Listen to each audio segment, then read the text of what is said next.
Hey everyone, Coach Lara here, and today we are going to be talking about Health Eating 101 and building some sustainable habits.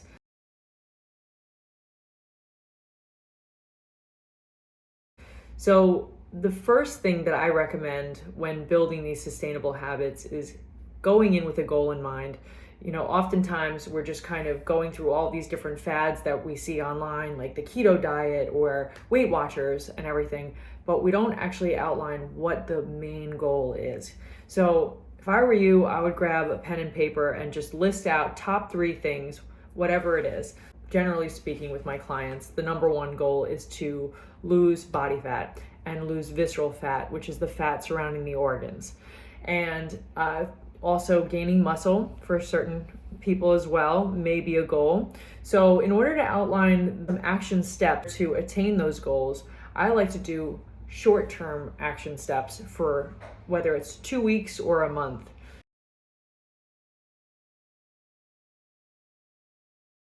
Mainly, that would be incorporating more protein into your diet. That's probably one of the most important ones that I would recommend.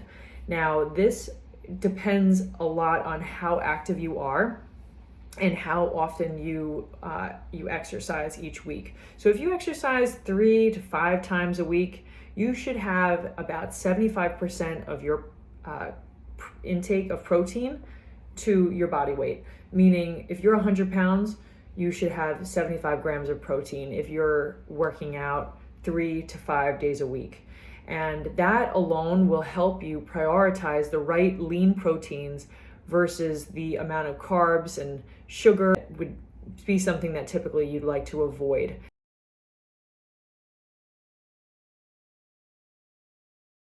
Now, another thing that I would recommend is cutting out the sugar as much as possible. Sugar tends to stay in our body for a long period of time, and it definitely turns into toxins, and it will also convert into fat much easier. It's really highly addictive, believe it or not, and it's really hard to cut that out. So when I say cutting it out, wean off of it, right? We don't want to just jump right into cutting sugar out of our diet because you will notice you'll have a lot of headaches. Just kind of like a caffeine headache is typically what it's like. Another thing that I would recommend is cutting out alcohol or just keeping it to a minimum. And that could be something along the lines of, once or twice a week and keeping it minimal, 2 drinks.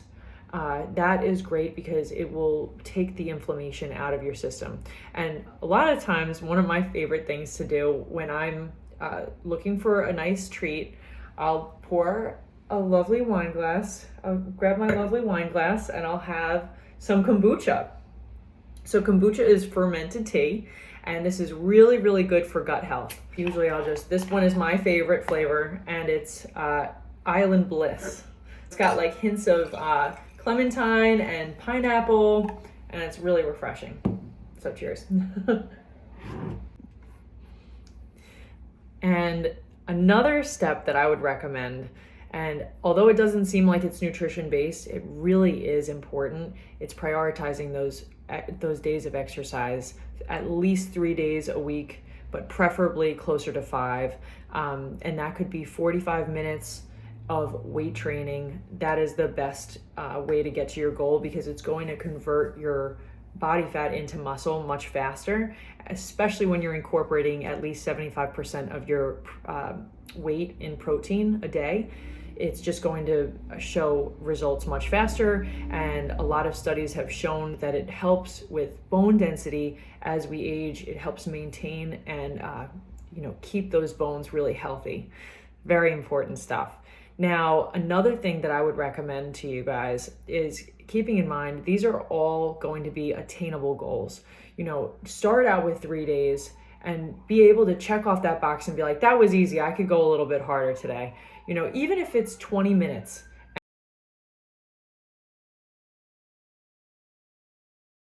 As for meal planning and for grocery shopping, I want you guys to just think of less is more, always. One of my favorite tips is to find the corners of the grocery store and to just shop there. You don't need to go into the intersections of there. There's a bunch of sugar, cereals, cookies, snacks that we do not need. In all the grocery stores in America, for the most part, it's going to be the produce section. You know, you're going to go for your meats, your frozen meats, your fish, your dairy products, your eggs. That's all in the outer circle. So that's what I'm going to want you to keep in mind when you're grocery shopping. Now, always going for organic, grass-fed, pasture raised. We'll go into that afterwards, but really go in there with a plan, go in there with a list. One of my favorite lists is on the Whole30 website, and I'm happy to send you guys that information as well. But if you just Google Whole30 shopping list, I love that one, and I think it's a great go-to, and you can always find good meals from it. But basically, it's whole foods. You're always going to want to go back to the source. Again, less is more. When you go in there and you're looking at all these nutrition labels and you're like, I don't know if this is good or not, this is what you need to look for.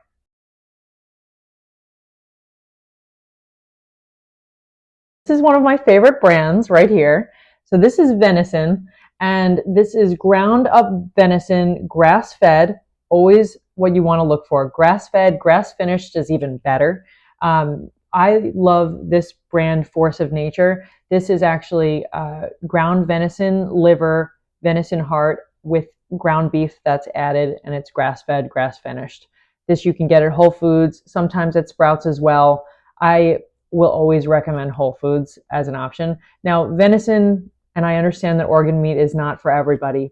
However, it is literally the most organic way to get all of your multivitamins and every single one of your essential nutrients, and it's very lean. So this is my favorite brand because you really don't taste any different. Venison is very lean, so that's another huge plus. It's very lean protein, and it doesn't taste like any different. I know it's hard to wrap your mind around the organ meat, but just think that it's such a superfood, and if you are open to it, this is a huge game changer in your diet every single day. So I've felt like $1,000,000 ever since I started incorporating it in my diet. But I know that it could sound a little Silence of the Lambsy. Another one that I love is pasture raised organic. So when you're looking for eggs, always look for pasture raised organic eggs. Now, I like this brand. I also will every week.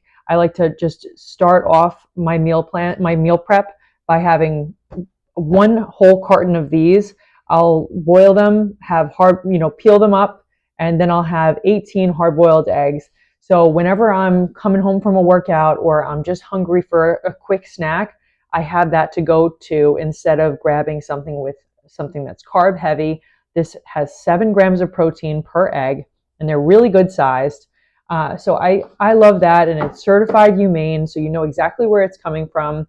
And if you just go for the cage-free, the chances of it actually being pasture raised is very unlikely. And other things to look out for when you're checking out those ingredients, it's going to be BHA, BHT, and sodium benzoate. These are big no-nos.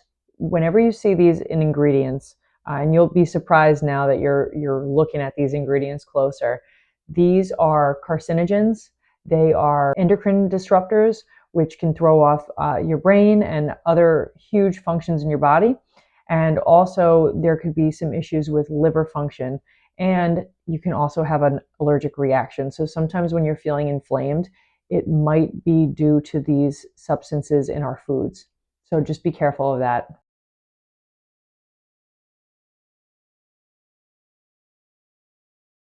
Another good snack option that is also sold at Whole Foods, but you can get it online. I love this brand, Thunderbird. It's all organic ingredients as well, sweetened with dates. This one, when you're craving chocolate, I love to have a piece of dark chocolate at night, and sometimes I go for this instead. It has dates, almonds, cashews, cacao, pumpkin seeds, vanilla extract, Himalayan pink salt, cayenne pepper, and cinnamon for some extra kicks. So cayenne pepper has so many benefits to it as well. Really cleanses your intestines, and it's an anti-inflammatory, along with cinnamon is as well. So that's good. There's not too much protein in this, But you can still get protein from other sources like egg whites. That's a really good, cheap option to always have. And another reasonably priced option is wild caught tuna. So don't go for the all natural, don't go for the farm raised. Wild caught is the key, okay? And what I love about this, I'll put this with some banana peppers, regular peppers, some lettuce, and then I'll put on balsamic vinegar, oil, and I love this one brand. It's called Primal Kitchen, and it has all organic ingredients. So I'll pour that on with this strained, really quick, easy snack or lunch. If you add in a couple more things, you can put in some hard-boiled eggs and make it tastier. And this is amazing. 30 grams of protein for this can. So that is a huge part of your daily intake for protein each day. And you'll notice that you're going to feel more full, but less bloated. Organic is so important. I can't say enough about it. A lot of labels will say all natural. There's such a difference between certified organic and all natural. All natural is just a buzzword that the FDA uses, and it's actually not at all natural. They can add whatever they want into it. So I recommend always going with organic. This is the almond butter I love, and the ingredients are organic dry roasted almonds.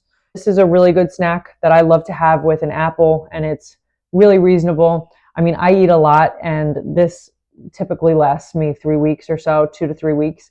And I'll put it with almond butter, or I could put it in that yogurt.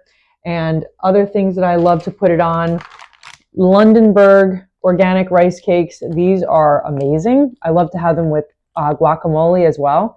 And really, I'll slice an apple or put some berries on top, drizzle some almond butter, and it's such a nutritious meal and reasonably priced as well. Another thing I love, these chips are great, and kids love them too. So these are grain-free tortilla chips. Siete is a brand that I love. This brand has wraps too. So if you're having a quesadilla night or taco night, that they have cassava flour or they have almond flour, and it's organic and there's very few ingredients. So this is another approved meal that I love looking at these ingredients. Cassava blend, which is just the flour, avocado oil, pumpkin powder, coconut flour, and sea salt. So it's really a great, and it tastes amazing too.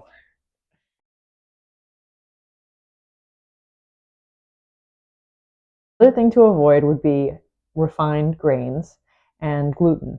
So one of my favorite go-tos is Ezekiel bread because there is no gluten in it and it's only sprouts. Now, it definitely is not as fluffy and as fun as the gluten-filled bread that we usually have, but I love when I toast it. I think a good healthy meal that's very reasonably priced, I typically go to would be you toast it and then you mash up avocado, you put some everything bagel seasoning on top with an egg. That is a great meal, especially if you worked out that day and you need some extra calories and good balanced protein. That's your go-to meal. So that one there, each loaf of bread for Ezekiel is around $7. Get a lot of good meals out of that. I also love to toast almond butter on there and throw some berries and cinnamon on top. And then I have my protein shake as well. So that's always a good go-to, just because regardless if you have celiac or not, gluten is no good. Gluten will inflame your gut and it will inflame your joints and you will start to feel very sore. And when you pull that out, you'll be surprised at how great you're going to feel.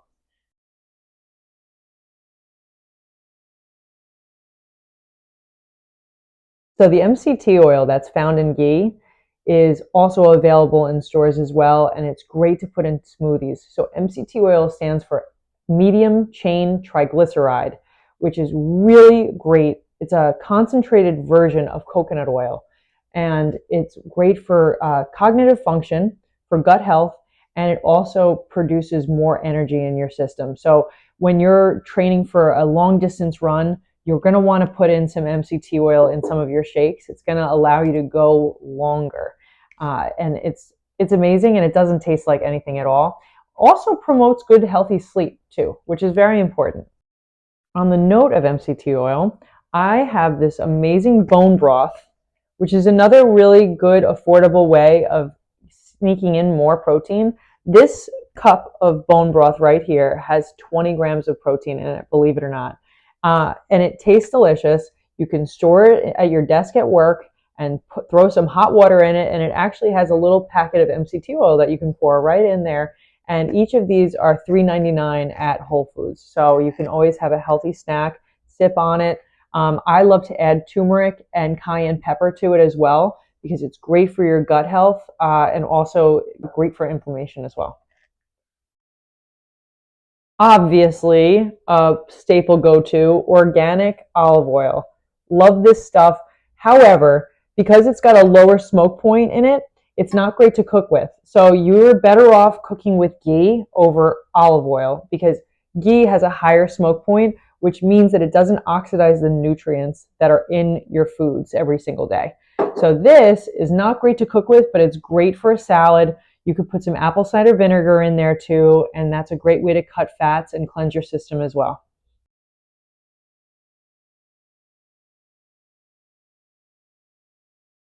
Typically, things that say low fat or sugar free have a lot of chemicals in them.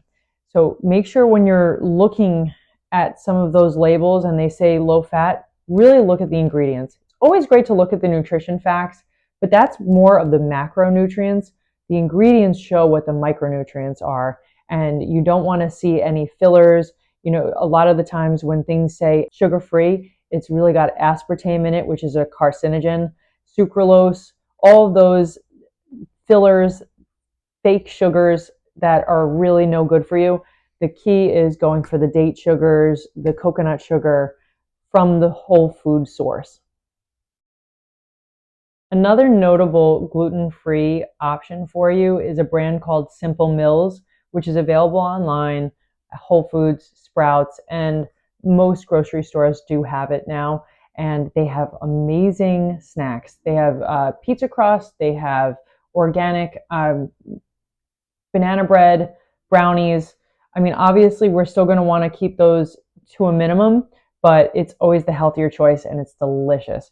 So I also love a brand called Amy's, and they have great organic veggie crust pizzas that are pre-made, and it's with there's pesto options or red sauce options, and it's made with cauliflower and sweet potatoes. So yeah, I would really recommend you check it out.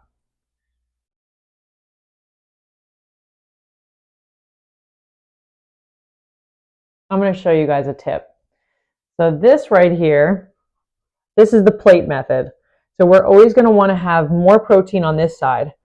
Now, when you look at that old pyramid, that it's a pyramid scheme, I should say, that's online all over the FDA regulated years ago, where carbs are at the bottom, and then you're going into your proteins and your vegetables and your fats and so on. It's kind of in reverse, and the protein should be on this side always. You should have a veggie, and in my opinion, another veggie. It doesn't need to be a starch. The only time you really need to have starch is when you're heavily training, you're walking a lot, you're putting through a lot of strenuous exercise. Instead of the white potatoes, I would highly recommend sticking to sweet potatoes. Carbs are okay, but you can always have carbs from fruit and vegetables and building a rainbow plate. So we're going to talk about that next. So making a rainbow plate, this can also be great for vegetarians as well. Uh, Ultimately, the brighter the food, the better it is for you when it's natural. So meaning no red 40 or yellow 5, but so this means for red foods, red vegetables such as beets, peppers, radishes, some tomatoes, as long as they're organic because they are very high in acid. They have a lot of great folate in them. They have flavonoids. They have vitamin C. And this stuff is really, really great for you. These vitamins are essential for heart health, and it actually helps improve memory as well. Yellow and orange foods like carrots, sweet potatoes, butternut squash, spaghetti squash. There's so many different options. These are the vegetables that are amazing for eye health, also, because of the beta carotene in it, and also heart health and immune function. So that's another really good, reasonably priced option for dinner that you can make. You can have butternut squash, or I love butternut squash with bone broth or vegetable broth for vegans, and I'll add in some spices like cumin, cayenne pepper, and turmeric, and I'll throw it in a crock pot, blend it up when it's cooked, and you have a beautiful butternut squash soup. Another great one is spaghetti squash. I'll have that. I'll roast it, cut it in half, roast it in an oven, throw some olive oil on there, and also some red sauce, and I'll make it with chicken meatballs, and it turns out amazing. Green foods like kimchi, green beans, spinach, kale, limes, avocado are for the most part very rich in vitamin K, chlorophyll, carotenoids, omega-3 fatty acids that are very good for promoting healthy bones, skin, eyes, and teeth as well. Now we got purple and blue foods. Purple and blue, that's usually your berries and also foods like eggplant. This is really good for memory and cognitive function.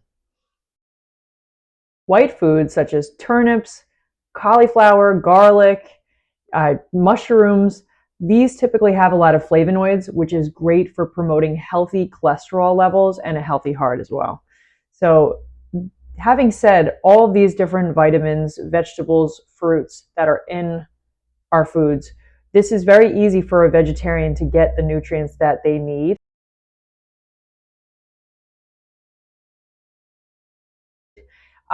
As far as protein for vegetarians, I know this could be a little bit of a struggle. I recommend hemp hearts.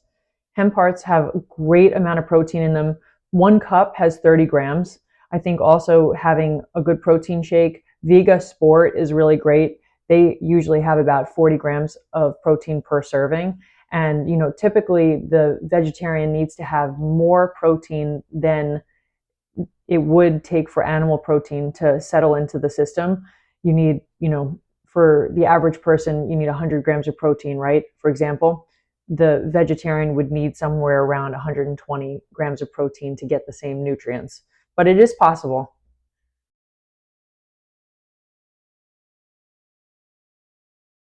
For dining out hacks. Now, if anybody has any questions, feel free to reach out to me on this. But a couple things that I could think of for you today is know before you go.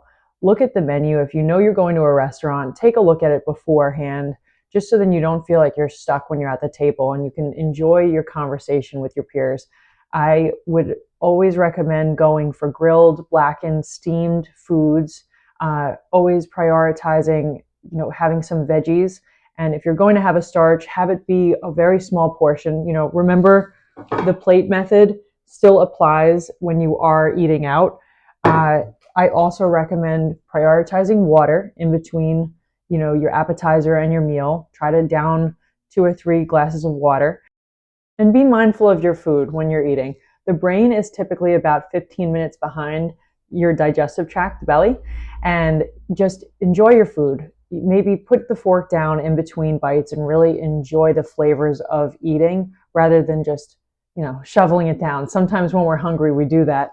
I'm one that definitely does that, so I completely understand. Now, please feel free to reach out to me with any of these questions. I have some other meal planning, some tips that I have for you guys as far as vegetarian options that are easy to make at home. So I'm happy to give that and use me as a resource anytime. Thank you so much for your time today. We covered a lot today. So a couple things to just summarize here. Let's go as organic as possible. Incorporate as much protein as you can. 75% of your body weight in protein per gram. Also prioritize water. 120 ounces of water should be the goal for you guys, and cutting out sugar any way you can. Looking at those labels, looking for the hydrogenated oils. Those are going to keep your heart and mind healthy for a very long time. And, some ways of doing that, I recommend doing a challenge with your team. I have done this and seen great success with teams, and I love that you guys would be able to hold each other accountable and talk about good practices that you've had along the way. So if there is anything that I can do for you, please feel free to reach out. I'm going to leave my email and my Instagram so you can follow me for more tips. You got this.